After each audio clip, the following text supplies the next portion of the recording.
started with a sound that didn't belong on that quiet afternoon.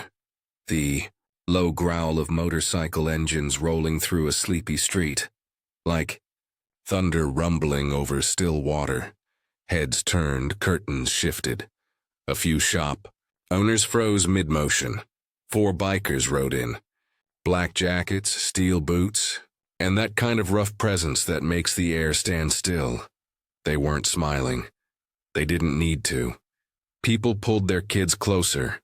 Someone locked a door, but just then, a smaller, trembling voice broke through the noise. "Sir, would you buy my bike? Mommy hasn't eaten in 2 days."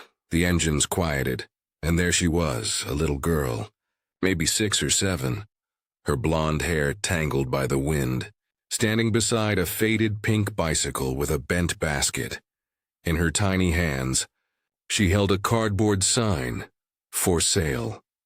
The smallest biker, tall but gentle in the eyes, killed his engine and stepped off. The sunlight flashed across his helmet, and for a second, the reflection caught the face of a woman sitting far behind the girl under a tree. Thin, pale, wrapped in a blanket that had seen too many cold nights. Something in the man's chest tightened. He'd seen hunger before. He'd seen loss too, but not like this. Not through the eyes of a child trying to save her mother. He knelt down, voice rough but soft. "What's your name, kiddo?" "Lena," she whispered. "Mom says we'll be okay if I can sell my bike." For a moment, the world went quiet again. Just the creak of the old bicycle chain and the sound of the wind brushing past their shoulders. And in that silence, something woke up inside him. Something he thought he'd buried a long time ago. Compassion, he didn't know it yet. But that single question, "Would you buy my bike?" was about to change everything, for her, for him, for everyone who'd forgotten what kindness really means. If stories like this won't touch your heart, if they remind you that compassion still matters, take a moment to subscribe so when life gets busy, you can come back to stories that heal, stories that make you believe again. So tell me, in a world that sometimes feels colder than steel, could one act of kindness still warm it all? The rumble of the engines faded behind him, leaving only the soft crackle of gravel beneath heavy boots. Cole turned off his bike completely now. The world around him seemed to exhale, as if the noise had been holding its breath. He looked down. The little girl still stood there, gripping that cardboard sign like it was the last piece of hope she had left. Her lips trembled, but she didn't cry. Children who've been through too much learn how to hold back tears. Cole took off his gloves, his voice low. "What's your name, sweetheart?" "Lena," she said, almost whispering. Her eyes were too big for her tiny face. The kind of eyes that had seen more hunger than birthdays. Behind her, under the shade of that old oak tree, the woman Cole had noticed earlier still hadn't moved. Her head rested against the bark, a blanket wrapped tight around her shoulders, like she was trying to keep herself from disappearing. Cole crouched to Lena's level. "You said your mom hasn't eaten in 2 days?" Lena nodded. "She says she's not hungry, but I can hear her stomach. It makes sounds when she sleeps," her voice cracked.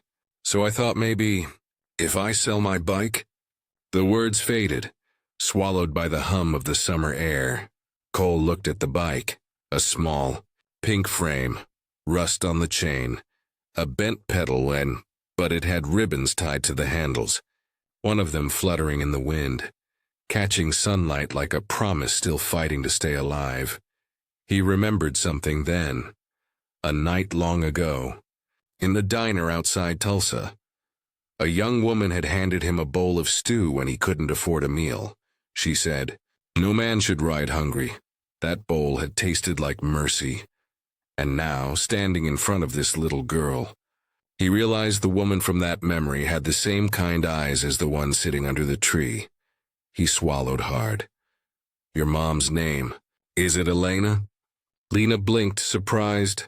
"You know her?" He didn't answer. Not yet.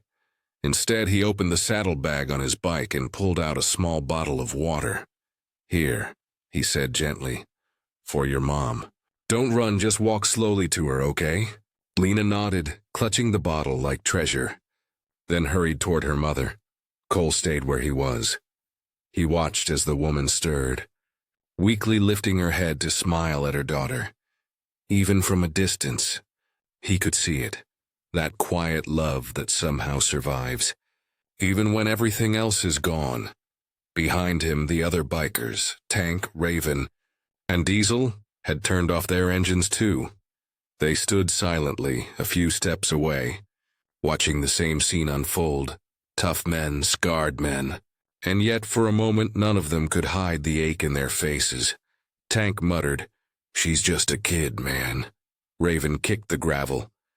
"World's gone cold." Cole didn't reply. He was thinking about all the times he'd seen people walk past hunger like it was invisible. He took a deep breath, walked toward the mother. The closer he got, the more he saw how fragile she was. Pale skin, chapped lips, eyes that once held light but now dimmed by exhaustion. She tried to sit up when she saw him. "I'm sorry," she said faintly. "She shouldn't have bothered you." Cole shook his head. "She didn't bother me. She reminded me." Elena frowned slightly, not understanding. Cole crouched beside her, placed the bottle near her hand. "I knew you once," he said quietly. "You worked at the hotel off Route 17, right? You cooked in the kitchen." Her eyes widened. Recognition flickered through the fog of weakness. Yes, I did. Before her voice broke. She didn't finish the sentence. Cole nodded slowly. "Before they threw you out." The silence between them grew heavy. He looked down at Lena, now sitting close to her mother, her small hands rubbing warmth into her mom's arms. Elena finally whispered, "They said it was my fault. A mistake that cost the company money. But I swear I did nothing wrong. They just needed someone to blame." Cole felt that old burn of anger return, the one he thought he'd left behind years ago. He remembered that night too. The chaos, the shouting, the smell of burnt sauce, and the face of the man who'd ordered her fired. Grant Hensley. He clenched his jaw. Grant, the same man who'd once cost him his own job. The same man who'd built an empire on other people's misery. Cole looked up. "Listen, Elena, you're not alone anymore." She blinked, confused. "What do you mean?" He smiled faintly, the kind of smile that hides more than it reveals. "Let's just say, I know a few friends who don't like bullies." He turned to Lena. "You keep your bike, kiddo. It's not for sale anymore." Then he slipped something into her tiny hand, a few folded bills. "Get your mom something warm to eat tonight. We'll talk tomorrow." Lena stared at the money, her eyes wide, then looked up at him like she couldn't believe people like him existed. Cole started his bike again, the deep rumble returning to the street. But this time, it didn't sound like thunder. It sounded like a promise. As they rode off, the dust rose behind them, and the sun dipped lower in the sky, the kind of sunset that made even the hardest men feel something stir inside. Cole didn't look back. He didn't have to, because in that one brief moment, he'd already decided he was going to make things right. For Elena, for Lena, and maybe in some quiet way, for himself too. The next morning broke quietly over the small town, a soft mist rising from the empty streets, and somewhere, a church bell echoed like a memory refusing to fade. Cole sat at a roadside cafe, black coffee in hand, the steam curling up like a question he couldn't answer. Across from him, Raven leaned back in his chair, flipping through his phone. Tank and Diesel sat nearby, silent, waiting. Cole's eyes were fixed on the horizon. He'd barely slept. The image of Lena clutching that for sale sign haunted him like a photograph he couldn't burn. He finally spoke, voice low, gravelly. "Her name's Elena Morris. Used to work at the Riverstone Hotel 5 years ago." Raven looked up. You sure it's her? Cole nodded. I never forget a face that served kindness when I didn't. Deserve it, the name hung in the air. They all knew. Riverstone, the luxury hotel that gleamed like glass and gold on the high hill. And they all knew the man behind it, Grant Hensley. Cole's jaw tightened. She was head chef there. Best they had, until Hensley decided she wasn't convenient anymore. He leaned back, eyes distant, voice steady but heavy with memory. 5 years earlier, Elena Morris wasn't always the woman huddled under a blanket.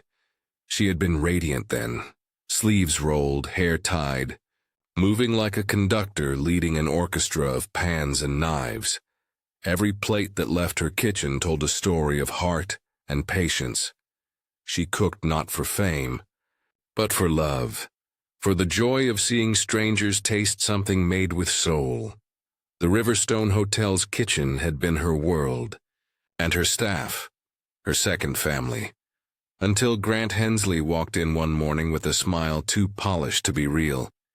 He'd recently become the hotel's CEO, young, handsome, ambitious, the kind of man who believed profit was more important than people. Elena, he had said that day, I need the dinner tonight to impress our investors. Make it flawless, she smiled, confident. You'll have my best, sir. But behind that polite tone, she already felt the shift, the way his words weighed more than his gratitude. That evening, while preparing the sauce for the main dish, she noticed something wrong, a bitter scent rising from the pot that shouldn't have been there. She turned off the stove instantly. Tasting a drop, the flavor was ruined, acrid, metallic. Someone had tampered with the ingredients. Before she could find the culprit, the manager burst in. Guests are complaining. The sauce is spoiled. And there, standing behind him, was Grant Hensley. His face calm, his eyes sharp as glass. He looked at her, not with anger, but with calculation. Elena, he said quietly, I trusted you. Her heart dropped. Sir, please, I didn't. But he raised a hand. You're done here. She was escorted out before she could speak again. The whispers followed her down the hall. Shame. She lost it. What a disaster. No one saw Hensley smirk as he walked away, because no one knew he'd replaced the labels himself, switching the containers of salt and cleaning powder earlier that day. The blame fell exactly where he wanted it to. That night, Elena sat alone in her small apartment, the lights off, a resignation letter in her hand that she hadn't written. She didn't cry at first, but when she looked at the photo of her daughter, Lena, barely 2 at the time, the tears came like rain breaking through a dam. Back in the present, Cole's hand clenched around his coffee cup. She told me she didn't eat for 2 days, he said quietly. And the man who did this is still signing charity checks. Raven shook his head. Figures. The rich eat gold while the good starve, Tank grunted. What's the play, boss? Cole didn't answer right away. He pulled a crumpled napkin from his pocket. On it, the address of a retired night manager from the Riverstone Hotel. Old man Carver, Cole said. He was there that night. He'll remember. They rode out after noon, the engines humming low through the outskirts of town. The road was lined with autumn trees, their leaves falling like old confessions. Carver's house was small, surrounded by overgrown grass and the smell of gasoline from a rusted mower. When Cole knocked, the door creaked open to reveal a man in his 70s, eyes cloudy, but sharp enough to recognize the cut of a biker's stare. Can I help you? The old man asked. Cole took off his sunglasses. You might not remember me. I worked security at Riverstone. 5 years ago, the night Elena Morris got fired. Carver froze, then sighed. I remember. The best chef we ever had. Cole stepped closer. Tell me what really happened. The old man hesitated, then motioned for them to come inside. The living room smelled of dust and old whiskey. Carver sat down heavily. rubbing his hands together. I wasn't supposed to talk about it, he said. But Hensley, he had it out for her from the start. She refused to fake invoices for his catering company. That night, he switched the jars. I saw him. He didn't see me. Cole leaned forward, heart pounding. You're sure? Carver nodded. He ruined her to cover himself. Raven exhaled sharply. Son of a... Cole lifted a hand. Easy. He turned to the window, the light slicing across his face. It wasn't just anger anymore. It was purpose. He looked back at Carver. Would you be willing to say that again? On record. The old man hesitated, then gave a slow, tired nod. Yeah, maybe it's time the truth had a witness. Cole placed a hand on his shoulder. Thank you. As they walked back to their bikes, Diesel muttered, So what now? Cole glanced at the hotel's name glowing on a billboard in the distance. Now, he said, voice low, steady. We remind Grant Hensley what integrity sounds like, even if it comes from a Harley. The engines roared to life again, cutting through the autumn air like thunder chasing justice. And for the first time in years, Cole felt something close to peace, not because the fight was over, but because it had finally begun. The following day came cold and gray, the kind of morning that carried the smell of rain and the weight of unfinished business. Cole sat on his bike at the edge of town, the wind tugging at his jacket. The rest of the crew, Tank, Raven, and Diesel, waited in silence, engines idling low like beasts ready to move. In his pocket, Cole held a small flash drive. It contained the recorded testimony from Carver, the old night manager whose voice trembled but never wavered as he told the truth about Grant Hensley's lies. That single piece of evidence was more powerful than any weapon they'd ever carried. Cole exhaled slowly. We've got proof, he said. Now we need eyes. Raven raised an eyebrow. You mean press? Cole nodded. If Hensley buried her reputation in front of the whole town, then the truth should rise the same way. Public. Tank grinned under his beard. Justice, biker style. Diesel cracked his knuckles. Been a while since we rode for something that mattered. Cole started his engine. Then let's ride. The roar of their motorcycles filled the morning, echoing through the empty streets like a heartbeat returning to life. They weren't just heading to a fight, they were heading toward redemption. By mid-afternoon, the clouds hung heavy, and the Riverstone Hotel loomed in the distance like a glass fortress. Cole pulled into a nearby alley, shutting off the engine. Raven, he said, you still got that contact at Channel 7? Raven smirked. Oh, the one who owes me for that charity stunt last year? Yeah, she'll come running if she smells a scandal. Good, Cole replied. Call her. Tell her we've got a story she won't want to miss. While Raven made the call, Cole looked across the street, through the tall glass windows of the hotel lobby. He saw people moving. Business suits, perfect smiles, polished lies. Grant Hensley was probably up there in his office right now, looking down at the world he thought he owned. Cole's fists clenched. Not today. Hours later, as the first drops of rain began to fall, a white van with the Channel 7 logo rolled up beside them. A woman stepped out. Sharp, confident camera crew in tow. Her name was Rachel Monroe, a reporter known for chasing the stories everyone else was afraid to tell. She gave Cole a skeptical look. You're the one who called about the CEO? Cole nodded, pulling the flash drive from his pocket. Everything you need is on this. Proof he destroyed a woman's life to protect his image. Rachel hesitated. If this is real, it'll blow up the whole town. Cole's eyes were steady. Then maybe it's time the town woke up.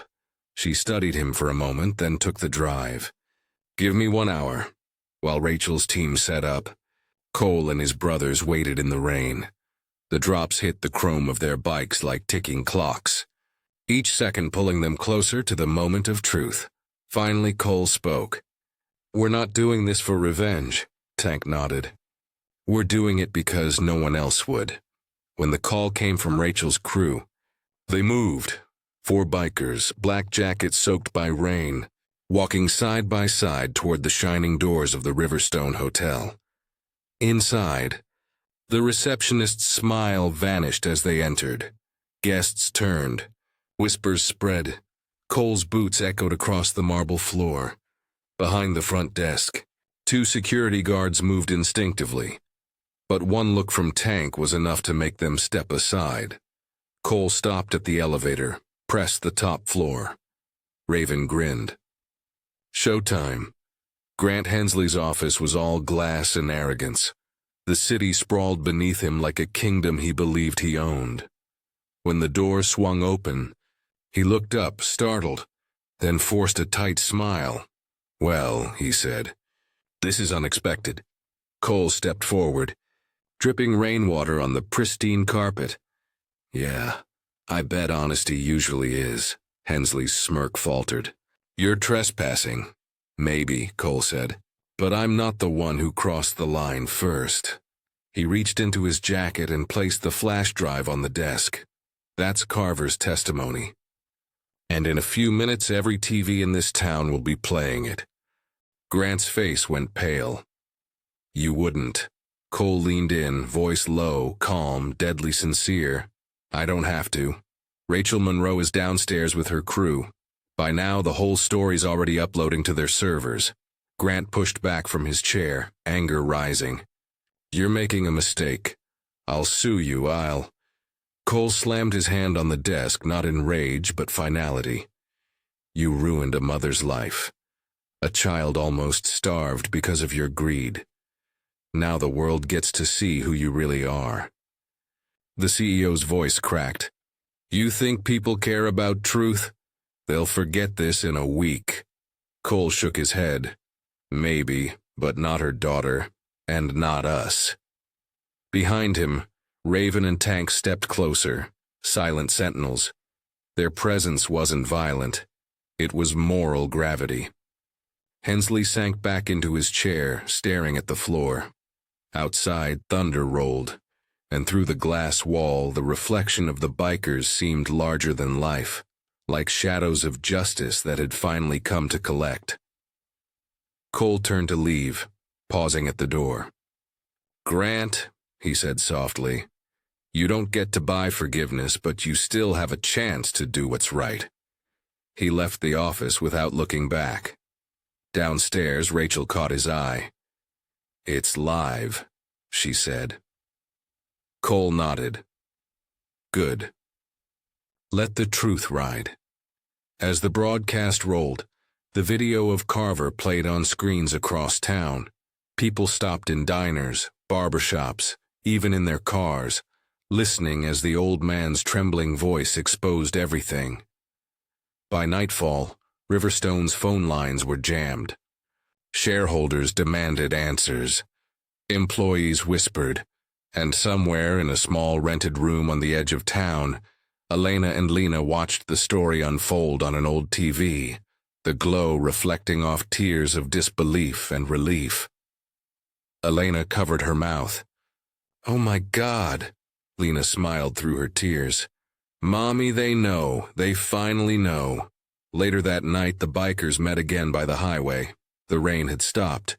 The air smelled clean. Cole leaned against his bike, staring at the horizon. Raven handed him a cigarette. "So, what now?" Cole shook his head. "Now, we wait. Sometimes justice takes time to land." Tank chuckled. "Still, feels good to have the wind at our backs again." Diesel nodded. "Feels like the world's a little less broken." Cole smiled faintly, eyes softening. Not less broken, just a little more honest. The engines roared again, one by one, echoing down the highway like thunder rolling toward redemption. And for the first time in years, Cole didn't feel lost anymore. He felt found, by purpose, by truth, and by a little girl who reminded him that kindness still had power.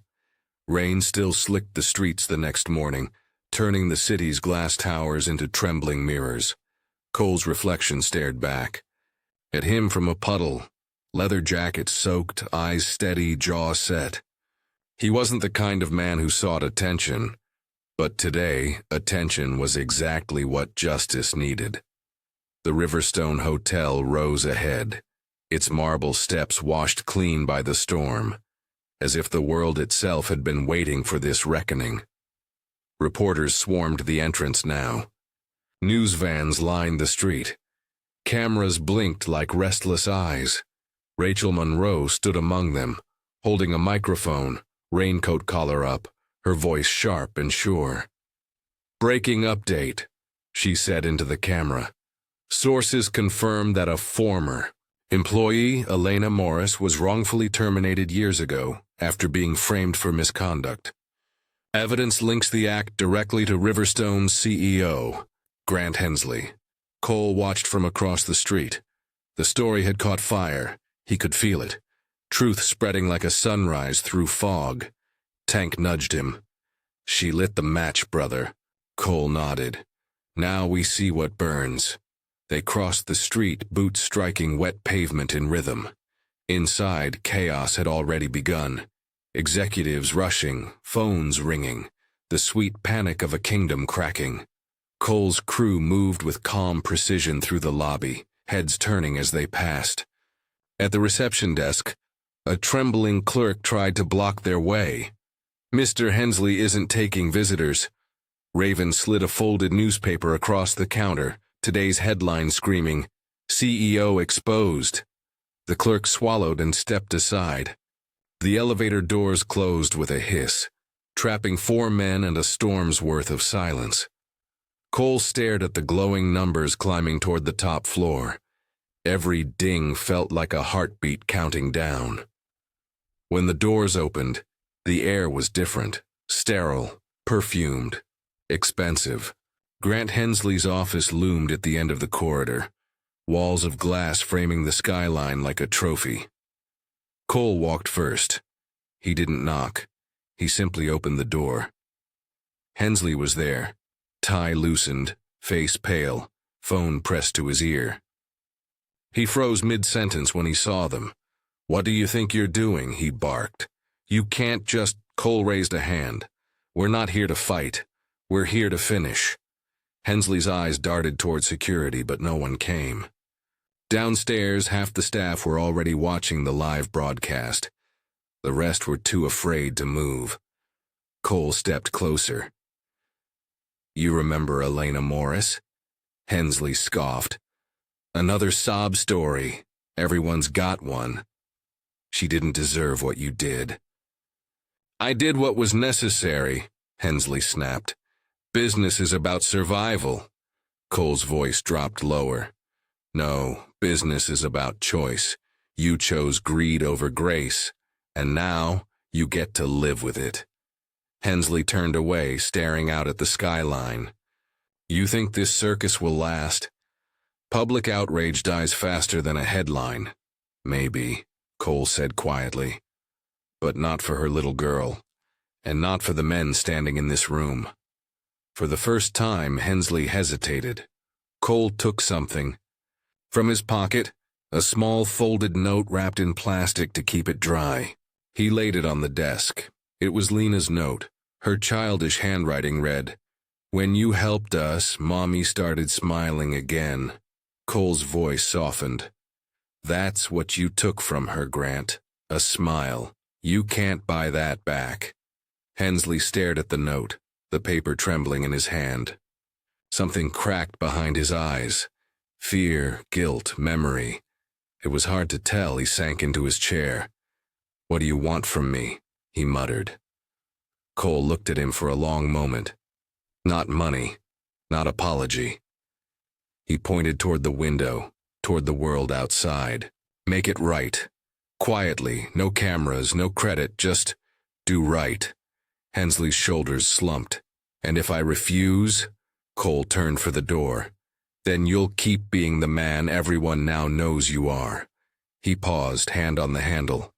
"Sometimes," he said, "the loudest punishment is silence, the silence of respect you'll never hear again." Cole and his brothers left without another word. Behind them, Hensley sat motionless, the city lights flickering across his face like a confession he couldn't take back. Downstairs, Rachel waited in the lobby, camera crew packing up. She met Cole's eyes. "It's done, the whole country's watching." Cole shook his head. "Let them, but justice doesn't end on a screen." Outside, the rain had stopped. A pale sun pushed through the clouds, painting the wet pavement in gold. They walked to their bikes. Tank asked, "You think he'll do it? Make it right?" Cole swung a leg over his Harley, started the engine. "I think guilt's heavier than iron. Sooner or later it drags every man down." As they pulled away, a black sedan left the hotel's underground garage. Through its tinted window, Hensley watched them ride off into the fading light, 4 silhouettes carrying something he'd lost long ago: integrity. He looked down at the note again. The words, "Mommy," started smiling again, staring back at him. And for the first time in years, the powerful man felt small. That evening, Cole parked by the old oak tree where it had all begun. The spot was empty. Now the blanket gone, the sign "for sale" no longer there. But on the ground, half buried in grass, lay one of the pink ribbons from Lena's bicycle. He picked it up, twirling it between his fingers. Raven walked up behind him. "You think they're okay?" Cole smiled faintly. "Yeah, I think they finally ate." They both chuckled softly, the sound blending with the hum of crickets and the distant roll of thunder somewhere far away. Cole tied the ribbon around his handlebar. It fluttered in the wind as he kicked the engine to life, a small symbol of grace on a machine built for rebellion. He looked at his brothers. "Let's ride," he said. "The world's got plenty more wrongs waiting to be righted." And as the 4 engines roared into the setting sun, the pink ribbon danced behind them, a whisper of hope chasing the noise of redemption. The days that followed were strangely quiet. The noise of the scandal began to fade, like thunder rolling off into a distant sky. But somewhere beneath the calm surface, something had changed, something real. Grant Hensley stopped coming to his office. For the first time in years, the top floor of Riverstone stood dark. No meetings, no champagne, no smile for the cameras. He sat alone at home, staring at the note Cole had left behind. Lena's note. "When you helped us."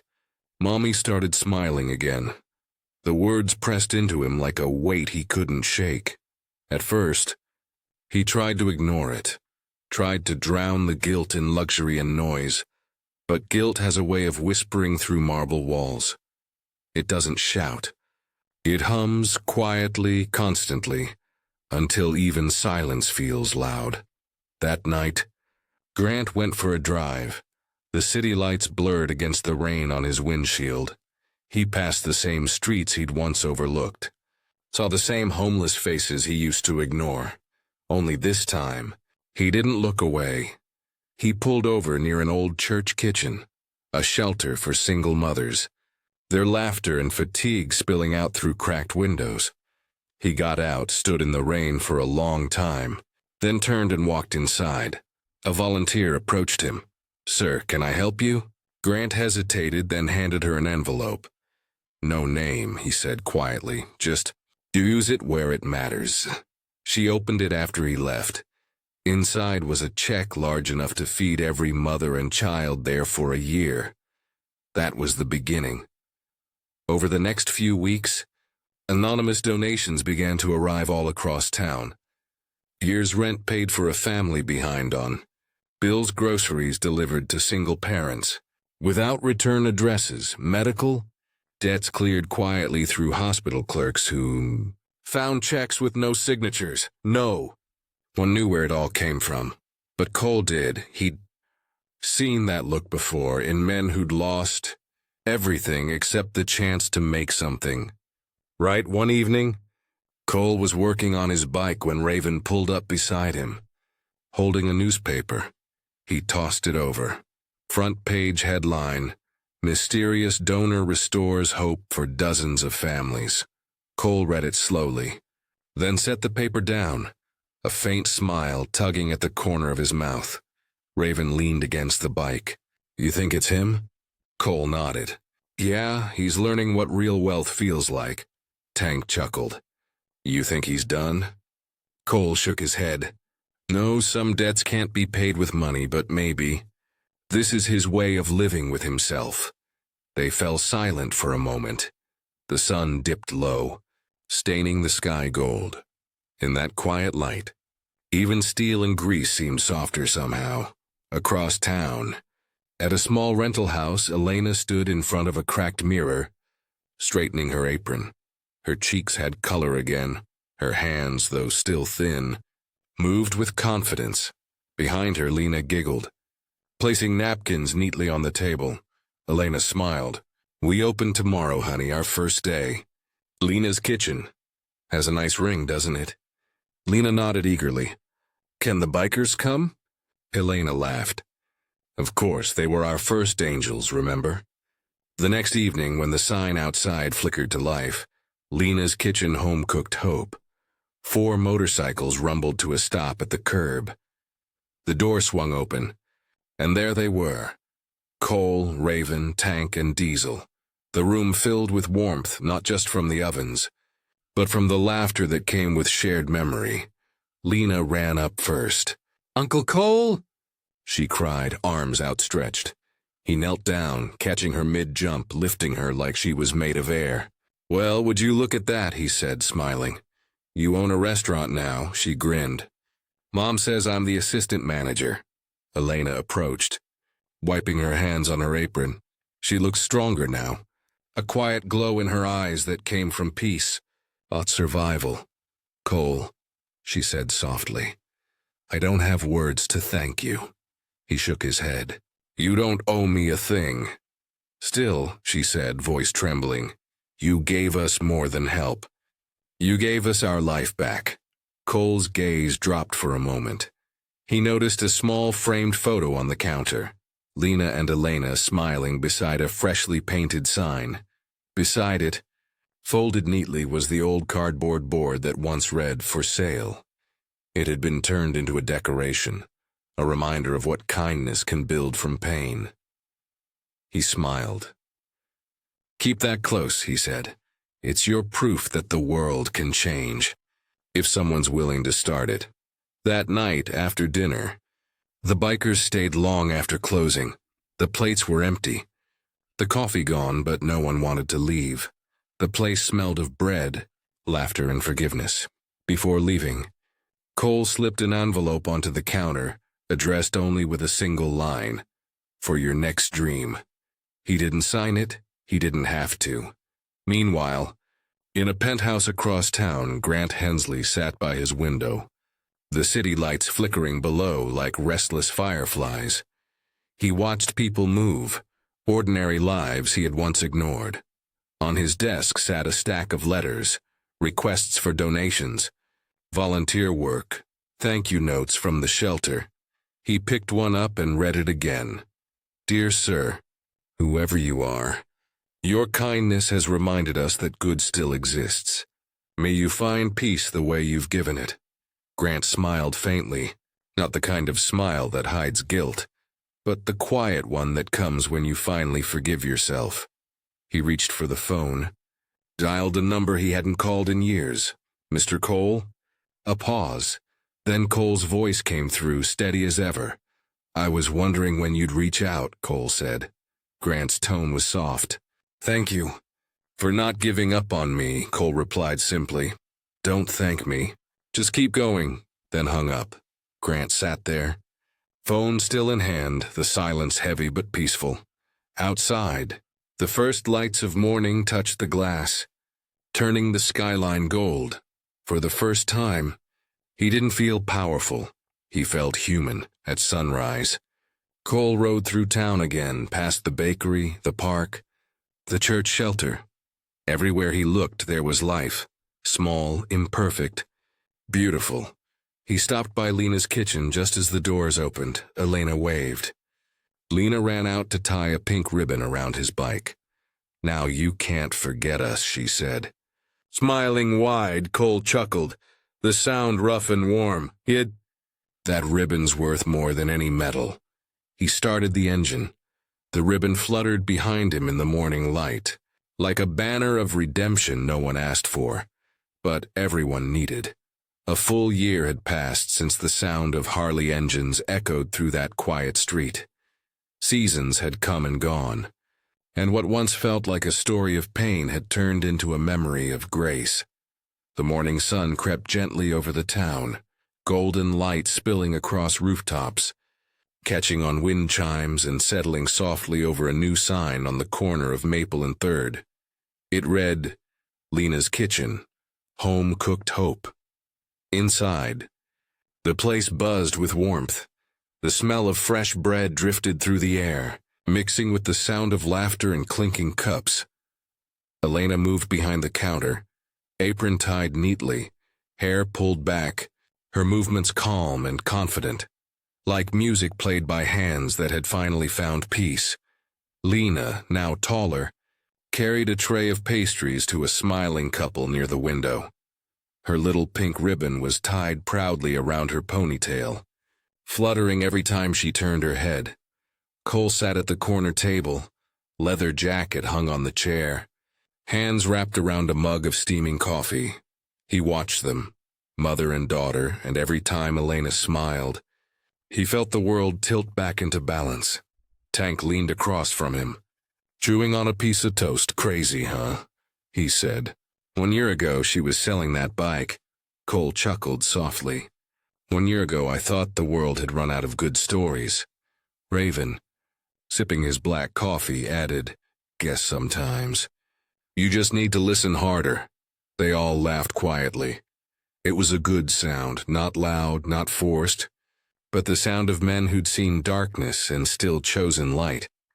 Later that afternoon, a familiar car pulled up outside the cafe. A black sedan, polished, quiet, understated.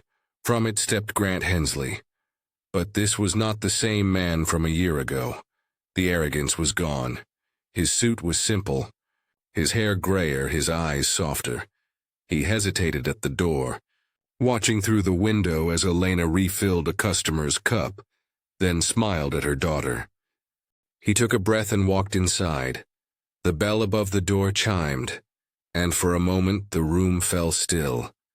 Elena turned, surprise flashing across her face. "Mr. Hensley," she whispered. Lena froze beside her. Clutching a plate, the man nodded slightly. "Elena." "Lena." His voice was quieter now, like someone who'd learned the weight of words. Cole rose from his seat, ready if needed, but Hensley lifted a hand. "I'm not here for trouble."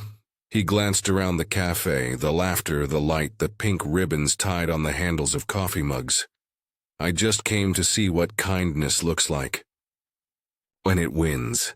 Elena set the pot down carefully. For a moment she said nothing. Then, in a voice steady but kind, she said, "You didn't have to come." "I know," Hensley replied, "but I wanted to. I wanted to thank you for forgiving me, even when I didn't deserve it." Elena shook her head. "I didn't forgive you for you," she said. "I forgave you for her." She nodded toward Lena, who was watching with wide eyes. "I didn't want her to grow up hating the world. Wanted her to see that even broken people can change." Hensley's throat tightened. He looked down, struggling to find words. "I've spent my life building walls," he said quietly, "but lately I've been trying to build doors instead." He reached into his pocket and placed a small envelope on the counter. No publicity. No names, just, "Consider this a promise kept." Elena hesitated, then opened it. Inside was a simple letter, not money, not a check, just a handwritten note. "Thank you for teaching me what real success looks like." She looked up, tears glistening.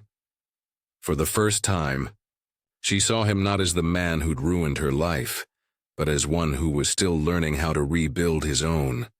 Hensley turned to leave, but Lena stepped forward. holding a small pastry wrapped in napkin paper. "It's on the house," she said shyly. "It's Mom's best one." Hensley's eyes softened. He took it gently, nodding with gratitude. As he stepped outside, the sunlight caught his face, and for a moment, he almost looked at peace. Cole watched from his corner. Raven whispered, "You think he's finally found it?" Cole replied, "Maybe not all of it, but enough to start again." He leaned back, exhaling deeply. "Funny thing about kindness," he said. "It's quiet, but it echoes longer than anger ever will." That evening, as the cafe closed, Elena wiped the counter while Lena hummed softly. A tune she'd learned from the bikers, something about freedom and the open road. Outside, the sun dipped low, painting the sky in pink and gold. Cole stood beside his bike, tying the old ribbon tighter around the handlebar. Elena came out, wiping her hands on her apron.